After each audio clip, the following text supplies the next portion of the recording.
Assalamu alaikum and welcome to a short Sultans and Sneakers episode. This is just going to be a solo piece where I talk about my journey with digital minimalism. Digital minimalism is a concept. I'm not sure if Cal Newport gets credit for coining it, but he wrote a book called Digital Minimalism, which I had recently consumed via Audible. And the idea is to minimalize your digital life, specifically with regards to social media. In his earlier book, Deep Work, Cal talks about how in the knowledge age, an individual to really progress and gain a competitive advantage, they need to be able to find times where they can isolate and focus on what he calls deep work. But what he realized as one of the hindrances for deep work was that people were so distracted by their social media apps, their chat apps, etc., or streaming apps. And a lot of times people are just always on their phone. And he, on his podcast, Deep Questions, he always talks about people ask him the question, like, how do you read so much? He's like, well, normally, like, I'm not checking my phone. If you think about all the times you're checking your phone and you replace that with maybe reading something, you'd be surprised at what you could get done. So, digital minimalism is a is a mindset, or is actually a lifestyle of how you approach, as I took it, social media and really the use of your phone. So we've had examples of this. If people are familiar with Dr. Shadi al-Masri from Safina Society, he has an actual flip phone. He checks a lot of his, I think he has a separate smartphone, but I don't know that he carries it around with him. But the flip phone is for people to get a hold of him when they actually need to. So yeah, so this was how my experiment went. It started about 5 weeks ago. So 5 weeks ago to this day. So I'm recording this on Sunday, September 25th, 2022.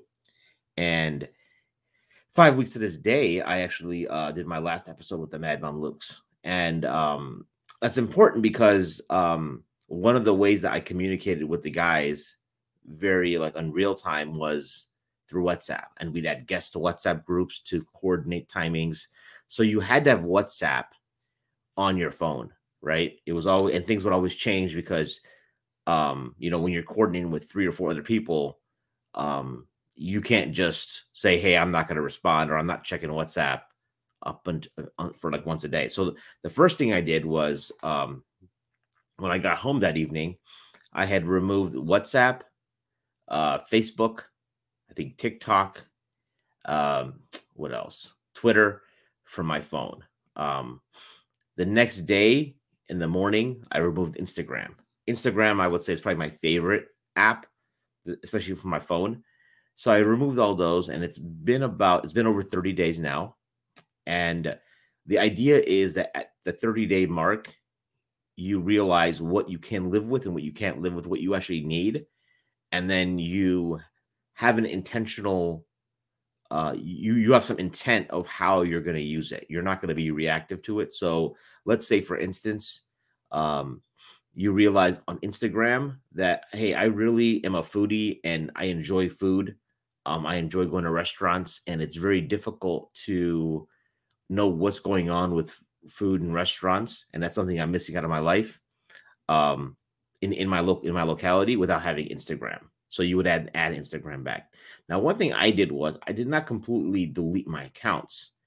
I kept my accounts, but I put them on my computer. And because I don't work from home, I would not have access to those accounts for the majority of the day. And what I realized up front was that by the time I got home, some evenings, I only had a limited amount of time to really check my social media. So the apps that I would use the most on my phone would be like, you'd mindlessly scroll Facebook and you see people's random debates and beefs. And I just stopped doing that.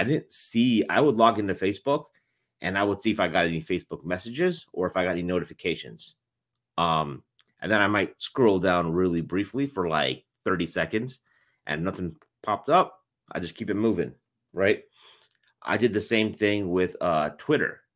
If I look for notifications, sometimes I'm looking for something and something did pop off, like uh, with the Adnan Syed case, with Adnan Syed being released from prison.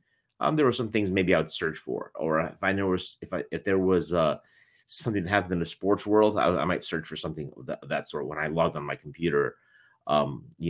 Whenever I did. So usually I would check it. Sometimes I would check in the morning and in the evening.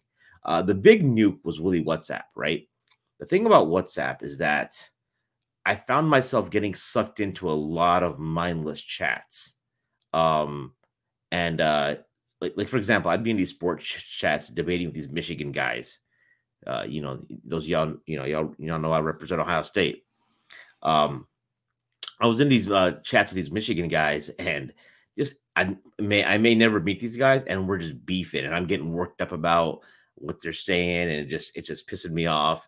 So I realized, like what's the point? You know what I mean? So I just I didn't miss those chats. Sometimes on a college football Saturday, I'm at home, I might check that chat from time to time just to see what kind of like ridiculousness is being said. But for the most, and I'm not really responding. I'm just like, oh, okay, that's what's going on now, right? But yeah, I think WhatsApp, removing that from my phone, was like, as a friend of mine told it was like the nuke job, because because people are so dependent on it for like messaging, right? But I took it off. I took it off my phone.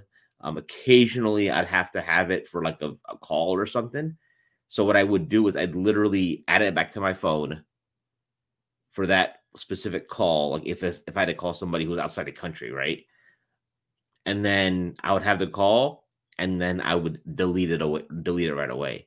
I did miss a lot of messages because I think when you're syncing and you're doing that, WhatsApp has this feature where they want you to, like, I think, reboot your messages, and so it almost says like this message is not yet downloaded from the server. So like sometimes people would message me in a group, and then I just would really not even read the message. It would just get lost. So, but at the end of the day, the idea is they really need to get a hold of me. They really have an important message for me that they need me to respond to. They can always follow up. And so that's the idea. So with that being said, I would say that the mental declutter from my brain has been the biggest benefit. I did expect something that I did not receive. I mean, I expected that all of a sudden I would have this, like, these open swaths of time opening up, and I would be able to read a lot more. And that just hasn't been the case. And I think the reason for that is, a lot of times I would check my social media when I'm at the office or at work. And so when I wasn't checking social media, I guess what ended up happening was I just started just doing more work. Which is a good thing, of course. There's always work to do, and you can progress your career and whatnot. But some of the things that I was looking at that I want to do still is getting better at building a reading habit, right? I still probably watch too much TV, so that had something to do with it. Most likely, because when you're at home, I just Cobra Kai, just released season 5. One of my guilty pleasures, which I don't necessarily recommend for people to watch, but I'm really into like this corporate, like, banking dramas. HBO has a series called Industry. There's season 2. So you kind of have those, like, I mean, I know I'm going to watch those. So that's probably, and then I usually watch football on Saturdays, a little bit of NFL on Sundays, but mostly Saturdays for college. So I think that's probably the reason why I didn't get the reading done that I wanted to do. There's just so many other things going on, right? But I think it's a step in the right direction. My assessment at the end. So what I'm going to do is, going forward, I will add Instagram back to my phone probably today. I need Instagram mainly for the podcasts because I want to post stories, and I do want to start using TikTok to post clips of both Sultans and Sneakers, and also some of my content that I recorded when I was a host of the Mad Mamluks. So I want to see if I can get away with avoiding having it on my phone, if I can just upload clips from my computer. So I've been able to manage some of that. I've been, the last month or so, I've been able to upload things to my computer without having on my phone. The only thing is for Instagram, you can't post stories from your computer, and it's just really just such a hard app to navigate. And it's an app I enjoyed consuming as well. But for TikTok, I'm not interested in consuming any content. I'm just interested in putting out my clips and producing on TikTok just to get more. The platform with the organic reach and just to draw more listeners to the channel. So that's my take on it. Let me know what you think in the comments below. I do recommend reading Digital Minimalism and giving it a shot. I had spoken to Ali from Maliki Click. I know he incorporated something similar when he saw me post about it. So yeah, it's been good. But I think the biggest change is that you realize you're just not getting caught up in all the drama that people get into on social media. So with that being said, make sure you like, subscribe. If you want to support the channel, become a Patreon at patreon.com/Sultans and Sneakers. I hope y'all like the new layout. I'm going to be using StreamYard now going forward instead of Zoom. Shout out to Ahmed Khan from the Creative Minority Podcast for the recommendation.